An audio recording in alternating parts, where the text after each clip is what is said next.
De ki, o Allah təkdir. Allah möhtac deyildir. O nə doğub, nə doğulub. Onun bənzəri də yoxdur. Allah, ondan başqa ibadətə layiq olan məbud yoxdur. Əbədi yaşayandır.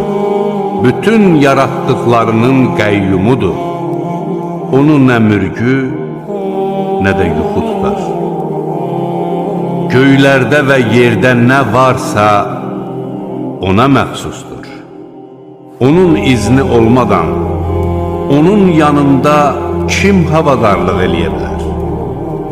O məxluqatın gələcəyini və keçmişini bilir. Onlar onun elmindən, onun istədiyindən başqa heç bir şey qavraya bilməzlər. Onun kürsüsü göyləri və yeri əhatə edir. Bunları qoruyub saxlamaq ona ağır gəlmir.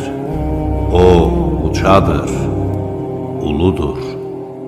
O özündən başqa heç bir məbud olmayan, qeybi və aşkarı bilən Allahdır. O mərhəmətlidir, rəhimlidir.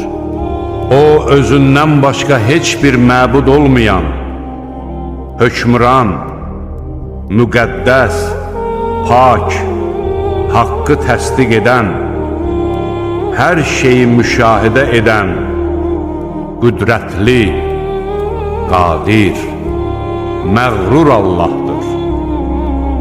Allah onların ona şərik qoşduqlarından ucadır. O xaliq, yoxdan yaradan, surət verən Allahdır. Ən gözəl adlar yalnız ona məxsusdur. Göylərdə və yerdə olanların hamısı onun şəninə təriflər deyir. O qüdrətlidir, müdrikdir. O göyləri və yeri icad edəndir. Onun zövcəsi olmadığı halda övladı necə ola bilər?